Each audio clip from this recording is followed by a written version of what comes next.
Bismillahirrahmanirrahim. Assalamualaikum warahmatullahi wabarakatuh. Berjumpa lagi teman-teman, berjumpa lagi dengan saya, berjumpa lagi dengan BJM Channel Bawang Merah.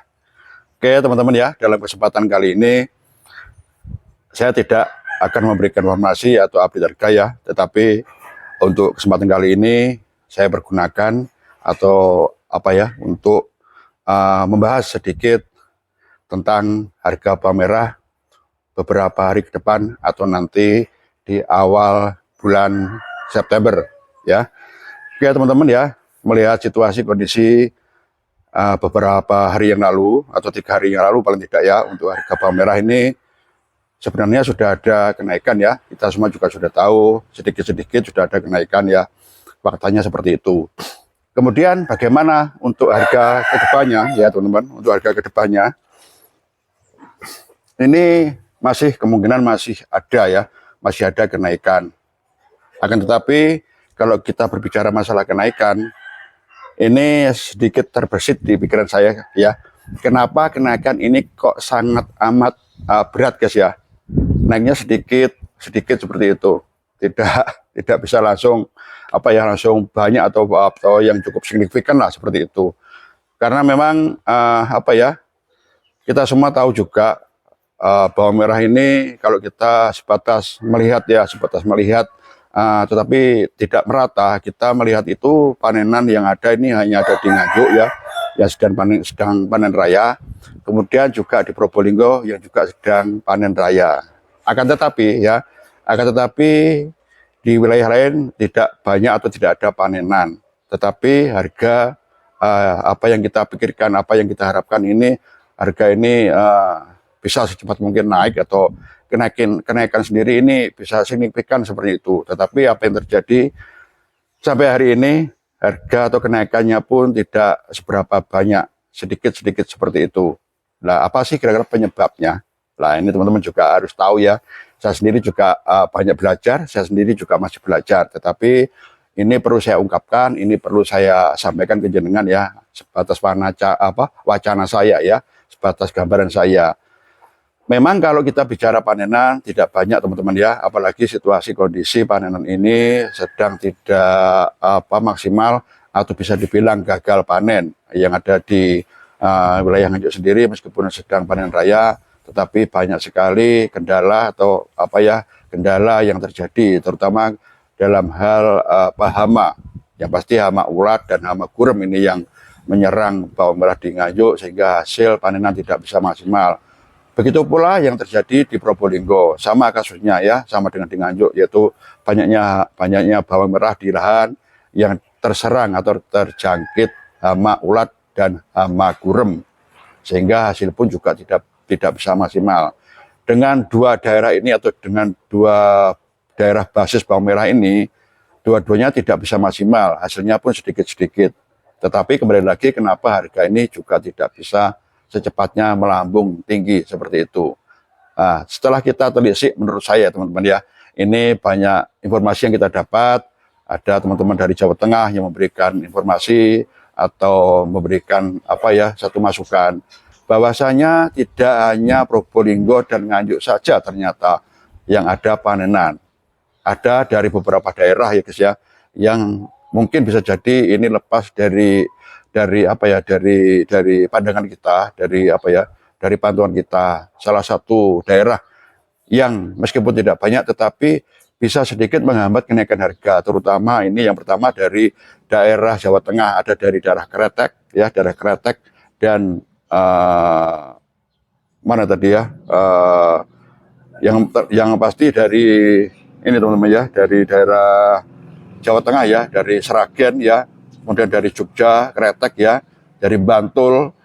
Meskipun tidak banyak ya, ini cukup mengganggu menurut saya ya, mengganggu harga. Kalau dibilang mengganggu sih sebenarnya tidak. Kita sama-sama mencari mencari penghasilan dari bawang merah. Tetapi kalau berbicara masalah harga, pandangan kita kan hanya tertuju di daerah Nganjuk ya, sebagai basis bawang merah yang lagi panen raya, kemudian Probolinggo juga sebagai basis bawang merah juga lagi panen raya. Tetapi daerah-daerah lain ini sedikit-sedikit hampir merata. Itu tadi yang dari Jawa Tengah ya, dari Kretek, dari Bantul ya, dari Sragen, dari Jogja sendiri sedikit-sedikit terus aja ada panenan ya. Kemudian dari Jawa Timur ada dari Ngawi ya, kemudian dari Bojonegoro ya, dari Kediri. Ini masih saja ada panenan meskipun tidak panen raya atau tidak banyak. Tetapi ini cukup bisa mengganggu atau apa ya, yang pada akhirnya nanti panenan mereka bareng-bareng sehingga pada akhirnya nanti bermuara ke pasar. Sehingga di pasar pun bawang merah ini selalu banyak setiap harinya. Ya seperti itu. Itu apa menurut pandangan saya teman-teman ya. Sehingga kita tidak hanya memandang wilayah Nganjuk dan Probolinggo saja yang sedang panen raya, akan tetapi panenan dari daerah-daerah ya yang notabene bukan basis bawang merah, tetapi selalu ada saja panenan dari daerah-daerah lain seperti itu ya. Kemudian apa ya, faktor yang kedua tadi, faktor pertama guys ya, alasan pertama. Kemudian yang kedua, tanggal tua atau akhir bulan. Nah ini guys teman-teman ya, tanggal tua atau akhir bulan. Secara finansial ya, sudah pasti keuangan konsumen atau masyarakat ya, sudah pasti menipis di kala di saat atau di kala tanggal tua atau akhir bulan ya. Ini juga berpengaruh terhadap harga. Itu penyebab atau faktor yang kedua kenapa bawang merah ini naiknya sangat lambat sekali. Kemudian faktor yang ketiga atau penyebab yang ketiga ya adalah kebutuhan. Ini teman-teman ya, kebutuhan. Kebutuhan itu menurut saya pribadi ya, menurut saya pribadi kebutuhan itu sendiri ada kebutuhan primer ya, kebutuhan pokok dan kebutuhan sekunder atau kebutuhan yang tidak pokok atau tidak mutlak. Nah ini teman-teman ya, kebutuhan primer bawang merah ini bisa jadi bukan kebutuhan primer yang setiap harinya harus ada, nah ini teman-teman. Sehingga kalau tidak wajib ada, kalau tidak harus ada, ini bisa jadi dinomor duakan dalam hal kebutuhan seperti itu ya. Oke teman-teman ya, saya kira itu ya 3 faktor ya. Pertama tadi faktor panenan, tidak hanya di Nganjuk dan Probolinggo, tetapi di beberapa daerah yang merata sedikit-sedikit selalu saja ada panenan, sehingga bermuara ke pasar. Di pasar pun terjadi penumpukan barang atau barang yang masuk ke pasar ini banyak. Ya itu tadi faktor yang pertama. Kemudian faktor yang kedua tadi, di hari ini akhir bulan itu atau tanggal tua, sehingga secara finansial atau kebutuhan atau keuangan ya ini sudah kita pastikan masyarakat secara finansial atau secara keuangannya ini sudah mulai menipis seperti itu. Kemudian yang ketiga tadi faktor kebutuhan ya, kebutuhan itu ada 2, kebutuhan primer dan kebutuhan sekunder. Sehingga kalau bawang merah ini tidak masuk di kebutuhan primer atau pokok, bisa jadi ini tidak jadi prioritas utama, bahwasanya bawang merah ini harus ada, harus dibeli setiap hari seperti itu. Tuh mungkin teman-teman ya. Oke teman-teman ya, itu ya barangkali wacana dari saya. Nanti teman-teman manakala jenengan atau teman-teman semua ada masukan ya, atau ada wacana lain, atau ada apa ya, ada alasan lain, bisa jenengan nanti ketik di kolom komentar, sampaikan apa ya, unek-unek jenengan atau gambaran jenengan kenapa harga bawang merah ini naiknya lambat sekali seperti itu. Oke teman-teman ya, barangkali itu yang bisa saya sampaikan, wacana saya atau gambaran saya. Mudah-mudahan wacana ini atau gambaran ini jadi satu perhatian, jadi satu apa ya, satu perbandingan.